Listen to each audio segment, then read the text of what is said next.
Morning dear student. तो आज हम पढ़ेंगे किसी वैद्युत द्विध्रुव से थीटा कोण पर उस द्विध्रुव के केंद्र से x दूरी पर स्थित अगर कोई बिंदु है उस पर इलेक्ट्रिक फील्ड कितना होगा।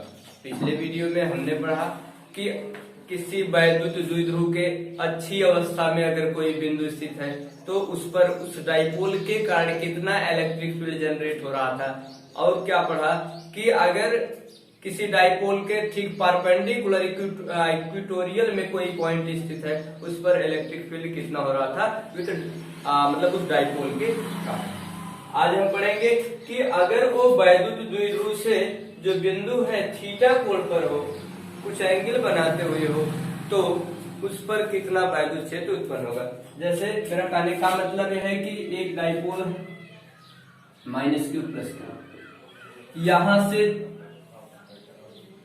2 सेंटीमीटर की दूरी पर एक बिंदु मान लीजिए यम है, इस पर इलेक्ट्रिक फील्ड निकालना है, ये एंगल आपका थीटा है, तो कितना होगा ये चीज इस वीडियो में हम पढ़ेंगे। अच्छा, डाइपोल मोमेंट का डायरेक्शन क्या होगा, माइनस से प्लस की तरफ, ये पी का डायरेक्शन है। हमेशा याद रखिएगा थीटा एंगल जो लिया जाएगा डाइपोल मोमेंट की दिशा में ही लिया जाएगा, ये एंगल आपका थीटा नहीं लिया जाएगा। जैसे अभी क्वेश्चन दे दिया जाए, आपसे कहा जाए एक डाइपोल है 5 सेंटीमीटर पर एक बिंदु यम है, यहां से ये एंगल दे दिया जाए, ये प्लस कर दीजिए, इसको माइनस कर दें 45 अंश, तब आप 5 सेंटीमीटर ये दूरी है, इस बिंदु पर हमको dipole moment electric field find करना है इस डाइपोल के कारण। तो आपसे कहा जाएगा तो फार्मूला जो होगा, जो थीटा एंगल होगा, ये इस पर डिपेंड नहीं करेगा। थीटा एंगल कौन सा लेना है, डाइपोल मोमेंट के डायरेक्शन का लेना है। तो डाइपोल का जो डायरेक्शन होता है वैद्युत द्विध्रुव का, वो माइनस से प्लस की तरफ होता है, तो माइनस से प्लस की तरफ है, तो डाइपोल मोमेंट का जो थीटा एंगल होगा ये होगा, कितना होगा 135। ठीक बात आ रही समझ में। इस वीडियो में हमको पढ़ना क्या है, कोई डाइपोल होगा, उससे थीटा एंगल पर अगर कोई बिंदु स्थित है कुछ सेंटीमीटर r डिस्टेंस दूरी पर, x डिस्टेंस दूरी पर, उस पर कितना इलेक्ट्रिक फील्ड जनरेट हो रहा है, उत्पन्न हो रहा है।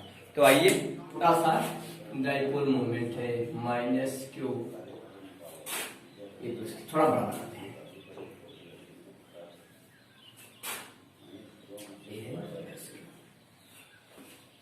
अब इस आवेश मान लीजिए डिस्टेंस इसके बीच का, ये सेंटर है, इस सेंटर से थीटा एंगल पर कितना एंगल है, थीटा डायरेक्शन है, पी का डायरेक्शन, ये पी का डायरेक्शन माइनस से प्लस थीटा, ये दूरी हमने माना क्या है x, r, a, कुछ भी आप मान सकते हैं। पर मान लीजिए एक बिंदु यहाँ पे हम ले रहे हैं, कुछ भी मान लीजिए, x ले लिए, p ले लीजिए, चलिए r मान लेते हैं। इस बिंदु r पर आपको इलेक्ट्रिक फील्ड फाइंड करना है ड्यू टू इस मतलब डाइपोल के। तो हम क्या करेंगे, इस डाइपोल को, इस वैद्युत द्विध्रुव को 2 डाइपोलों में तोड़ देते हैं, डिवाइड कर देंगे। ये क्या था, यहां से ये थीटा आएंगे तो इसके इस पी के 2 कंपोनेंट्स होंगे, एक किस डायरेक्शन में होगा, ये क्या होगा आपका P cos थीटा, एक ठीक इसके परपेंडिकुलर होगा, ये क्या होगा आपका P sin थीटा। थीटा की डायरेक्शन में जो है वो cos थीटा होता है कंपोनेंट, और उसके ठीक परपेंडिकुलर जो होगा वो P sin थीटा। क्या अब इस प्रश्न को हम दूसरे हिसाब से कह सकते हैं कि मान लीजिए कोई बिंदु P है, उससे इस डाइपोल के कारण कितना वैद्युत क्षेत्र उत्पन्न हो रहा है, और इस डाइपोल के कारण कितना वैद्युत क्षेत्र उत्पन्न हो रहा है। तो थोड़ा सा ध्यान दो, ये जो डाइपोल आपका बना, A P cos theta, P cos theta ये इसके क्या अच्छी अवस्था के लिए हो गया, ये बिंदु इसके अच्छी अवस्था में स्थित है। और ये जो पी साइन थीटा बना है ये डाइपोल इसके ठीक क्या परपेंडिकुलर हुआ, अर्थात परपेंडिकुलर मतलब निरक्षीय अवस्था के लिए परपेंडिकुलर, प्रीवियस वीडियो में हम चर्चा किए। तो कहने का मतलब इस डाइपोल के कारण अच्छी अवस्था में कितना वैद्युत क्षेत्र उत्पन्न हो रहा है बिंदु R पर, और इस P साइन थीटा के कारण इस बिंदु पर कितना वैद्युत क्षेत्र उत्पन्न हो रहा। तो हम यहां लिख सकते हैं कि बिंदु R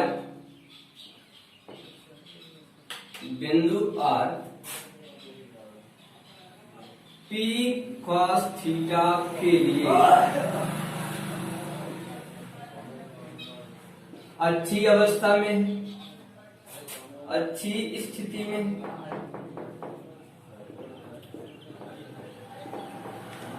तथा P साइन थीटा से किस अवस्था में, निरक्षीय अवस्था।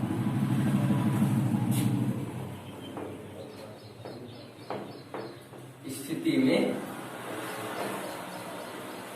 तो अब मान लीजिए अगर हम कहें कि P cos थीटा के कारण कितना इलेक्ट्रिक फील्ड उत्पन्न हो रहा है, अच्छी अवस्था के लिए इलेक्ट्रिक फील्ड का डायरेक्शन ऐसे, इसको हमने मान लिया E1 कह सकते हैं। और परपेंडिकुलर में क्या था याद होगा कि हम बताए थे ये E1 था, E2 था, और इसका ठीक है क्या था, E नेट आ रहा था।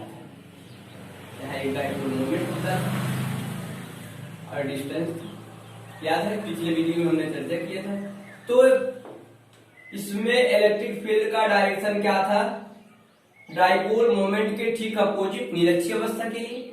तो इस P साइन थीटा के कारण इलेक्ट्रिक फील्ड का डायरेक्शन ऐसे हो जाएगा, इसको हम मान लीजिए E2। E1 का मान कितना होगा, E1 क्या है, इस P cos थीटा के कारण उत्पन्न इलेक्ट्रिक फील्ड किस बिंदु पर, R बिंदु पर, और किस स्थिति में है वो, अच्छी स्थिति में। तो अच्छी स्थिति के लिए जो इलेक्ट्रिक फील्ड का फार्मूला डिराइव हुआ वो क्या था, E1 बराबर 1/4 pi epsilon 0 2p by R cube. यहां से हम लिख सकते हैं E1 equal to 1/4 pi epsilon 0 2p का मान, अब p तो गया, p को हमने तोड़ दिया दो कंपोनेंट्स के रूप में, एक P cos थीटा हो गया, एक P sin थीटा, तो हमको P से मतलब नहीं हो गया, उसको भूल जाइए, उसको हमने दो पार्टों में डिवाइड कर दिया, एक P cos थीटा और एक P sin थीटा। तो यहां से हो जाएगा 2p cos थीटा अपन r की मतलब डिस्टेंस, डिस्टेंस यहां से इसके बीच कितना था x, तो हो जाएगा x क्यूब। r भी ले सकते हैं, a भी ले सकते हैं, कोई दिक्कत नहीं। अच्छा, अगर हम E2 की चर्चा करें, E2 क्या है, E2 से मतलब इस P sin थीटा के कारण उत्पन्न वैद्युत क्षेत्र, और ठीक है इसके क्या है, निरक्षीय अवस्था में है। तो निरक्षीय अवस्था के लिए जो फार्मूला डिराइव हुआ 1/4 पाई एप्सिलॉन 0 P बटा R क्यूब। तो P का मान P sin थीटा हो गया, तो जाएगा P sin थीटा बटे R क्यूब। यहां से डिस्टेंस कितना है, x है। अगर हम नेट इलेक्ट्रिक फील्ड की बात करें तो नेट इलेक्ट्रिक फील्ड यही होगा, इसको हम बोलेंगे ई नेट। 11th में आपने वेक्टर में पढ़ा, दो संलग्न भुजाएं हैं अगर किसी त्रिभुज की, तो उसका विकर्ण जो है उसके परिमाण को व्यक्त करता है। तो यहां से अगर हमें ई नेट निकालेंगे, ई नेट इज इक्वल टू क्या हो जाएगा, रूट में E1 का स्क्वायर प्लस E2 का। यहां से मान पुटअप करिए, हो जाएगा E net is equal to E1 का मान कितना है, 1/4 pi epsilon 0 2p cos theta बटा x क्यूब प्लस इसका क्या होल स्क्वायर प्लस E2 का स्क्वायर। E2 का माने कितना है 1/4 pi epsilon 0 P sine theta बटे एक्स क्यूब का। तो आप देख लो कि 1/4 पाई एप्सिलॉन 0 दोनों में मिलेगा, तो ये कॉमन हुआ और स्क्वायर होके बाहर निकलेगा, तो रूट से जब बाहर निकलेगा स्क्वायर खत्म हो जाएगा। तो यहां से आ जाएगा E net is equal to 1/4 pi epsilon 0 और क्या पी स्क्वायर होके बाहर निकलेगा तो इंटू पी भी बाहर आ गया। तो रूट में बचा केवल क्या 2 और एक्स क्यूब भी बाहर कर दिया है। तो यहां बचा आपका 2 कॉस थीटा का स्क्वायर प्लस यहां बचा साइन थीटा का स्क्वायर। ठीक है, ध्यान दो एक बार दोबारा 1/4 पाई एप्सिलॉन 0 दोनों में था बाहर हो गया, स्क्वायर दोनों का है होल स्क्वायर होगा बाहर निकला स्क्वायर खत्म, पी इसमें भी है स्क्वायर होगा बाहर निकला पी इसमें भी था कॉमन होकर निकल गया एक्स क्यूब। यहाँ बचा कितना आपका 2 बचा cos थीटा बचा, यहाँ क्या बचा केवल साइन बचा। इसको जब हम सॉल्व करते हैं तो आ जाएगा आपका E net is equal to 1/4 pi epsilon 0 P बटा एक्स क्यूब रूट में इसका होगा तो हो जाएगा स्क्वायर करेंगे 2 का 1 2 दूनी 4 cos का 1 cos square theta plus sign का 1 होगा तो हो जाएगा साइन स्क्वायर थीटा। क्लियर।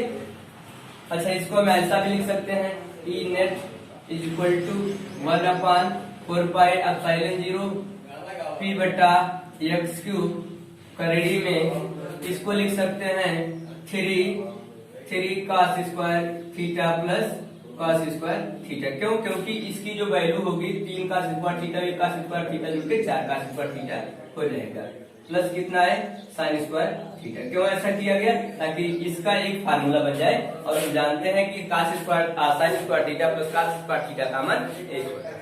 तो इसके स्थान पे आपका हो जाएगा 1। तो यहां से बचा आपका E net is equal to 1/4 pi epsilon 0 P by x cube खरड़ी में 3 cos स्क्वायर थीटा प्लस 1। ये हो गया आपका नेक्स्ट फार्मूला, जिसमें पी क्या होगा बच्चों? पी आपका क्या है? वैद्युत द्विध्रुव आघूर्ण। और इसका मान कितना होता है? P equal to Q into 2। याद रखिएगा एक्स क्या है? दूरी है। कहां से दूरी है? वैद्युत द्विध्रुव के मध्य बिंदु से। थीटा क्या है?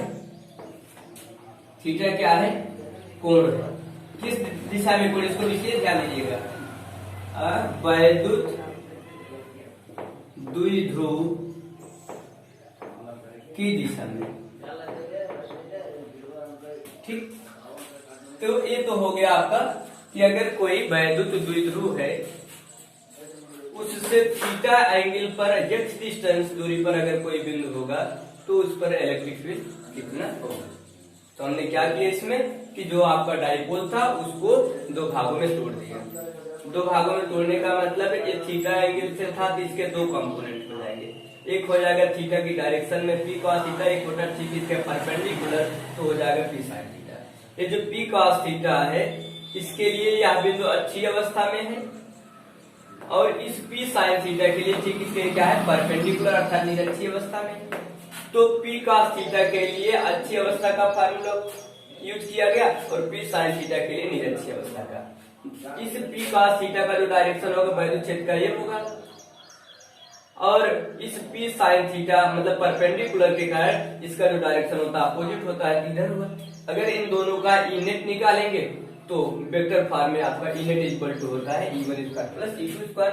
दोनों की जो वैल्यू है यहाँ पे पुट अप कर दो। जो कॉमन था 1/4 पाई एप्सिलॉन 0 1/4 पाई एप्सिलॉन 0 और p बटा x क्यूब p बटा x क्यूब कॉमन, लेकिन स्क्वायर था तो बाहर निकलेगा तो स्क्वायर खत्म हो गया। यहाँ बचा 2 cos थीटा स्क्वायर था स्क्वायर किया गया, यहाँ बचा sin थीटा स्क्वायर था स्क्वायर किया गया। इसको हमने वही लिखा, 2 का वर्ग 2 दूनी 4, कास का वर्ग cos square theta sine square theta.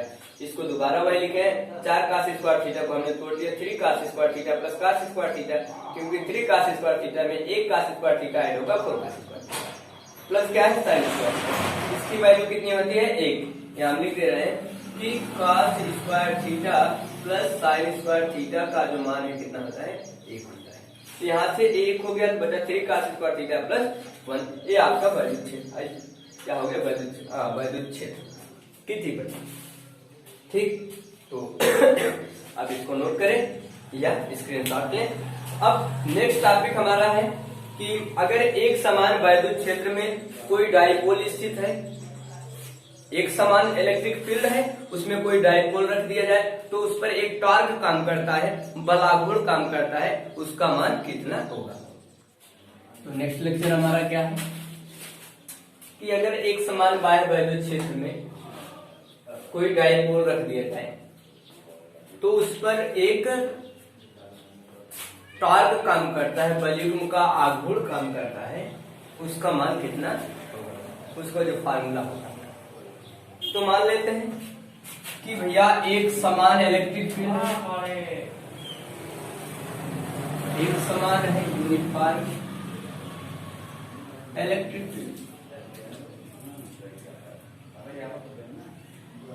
अब इस एक समान इलेक्ट्रिक फील्ड में कोई एक वैद्युत द्विध्रुव आघूर्ण रख दें। ये मान लीजिए हमने एक बलयुग्म एक द्विध्रुव आघूर्ण, यहाँ पे है -q आवेश, यहाँ पे है +q आवेश। इसका ये सेंटर हो गया। वो यहाँ से ये डिस्टेंस कितनी है L है, यहाँ से ये डिस्टेंस कितनी है L। अब इस बलयुग्म पर या सॉरी इस द्विध्रुव पर 2 बल कार्य करते हैं, उसी को हम बोल रहे हैं बल युग्म। युग्म मतलब जोड़ा, इसका जोड़ा बलों का जोड़ा। एक चीज विशेष ध्यान दीजिए कि जब कोई भी आवेश एक समान वैद्युत क्षेत्र में स्थित होता है तो उस पर लगने वाला बल कितना होता है, प्लस आवेश से बल का डायरेक्शन आवेश, तो यह बराबर कितना होगा Q इंटू E। उसी तरह इसका भी मान कितना होगा, इसका डायरेक्शन इधर होगा, यह बराबर QE। यहां से एक चीज विशेष ध्यान देना है कि अगर कोई वैद्युत द्विध्रुव आघूर्ण एक समान वैद्युत क्षेत्र में स्थित होगा तो उस पर लगने वाला नेट बल 0 होगा। क्यों?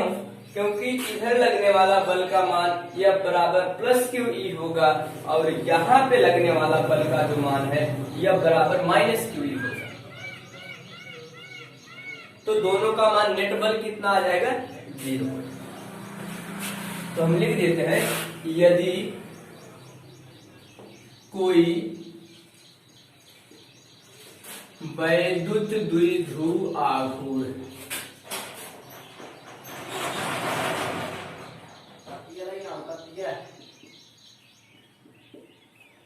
वैद्युत द्विध्रुव आघूर्ण एक समान वैद्युत क्षेत्र में स्थित होगा,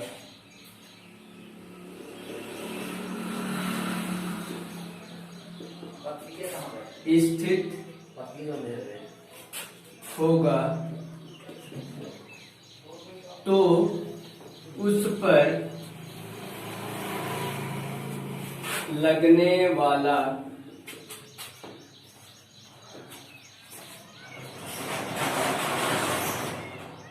नेट एफ नेट का मान क्या होगा 0।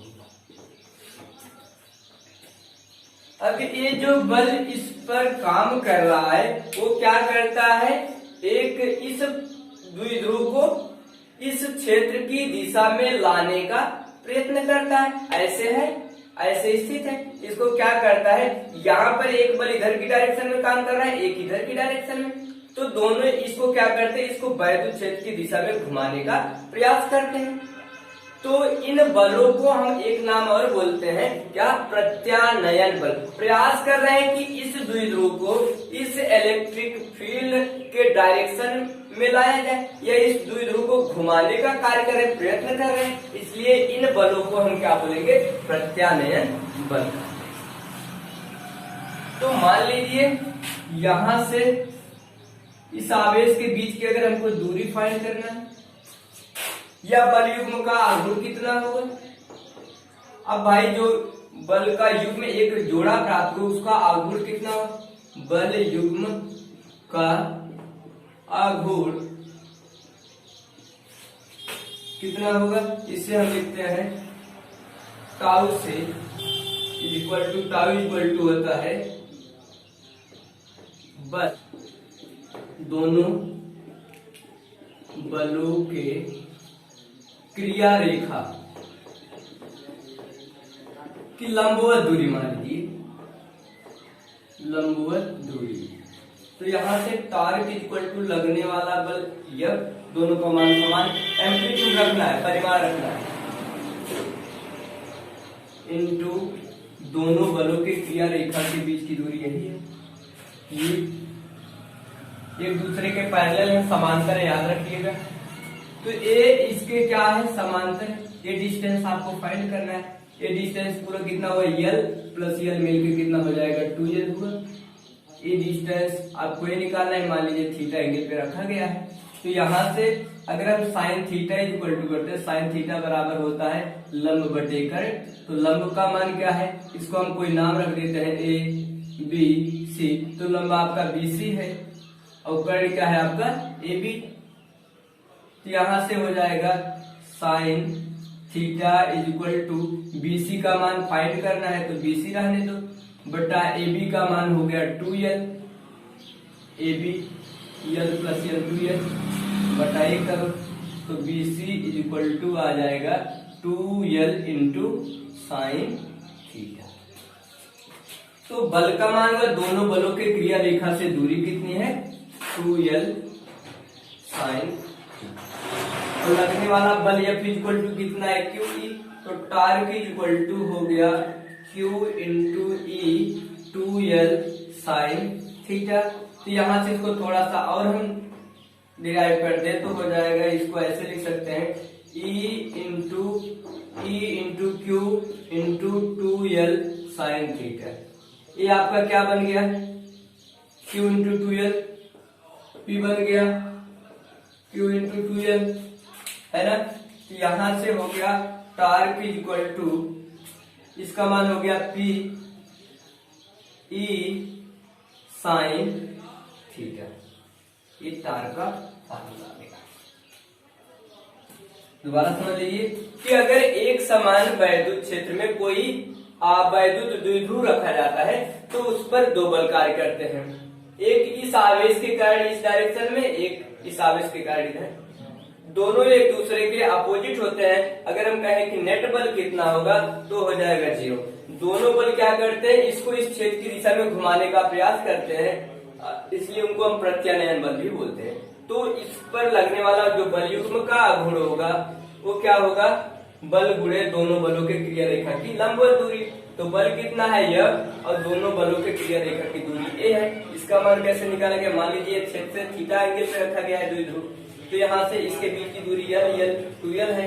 तो यहाँ साइन थीटा बराबर लंब बटे कर्ण, लंब आपका BC और कर्ण आपका AB। यहाँ से मान रख दो BC का मान फाइंड करना है, AB का मान 2l, तिरछा गुणा BC equal to 2l sine theta हो गया। तो यहाँ से हमने मान यह बराबर क्या है, 2l साइन थीटा। तो यहाँ से Q E को बाहर के Q इंटू 2l को एक साथ कर दी इंटू साइन थीटा। यहाँ से हो गया ये आपका P E साइन थीटा। ये आ गया आपका टार्क का फार्मूला। अब थोड़ा सा इसका कंडीशन हम समझते हैं, इसको मिटा देते हैं।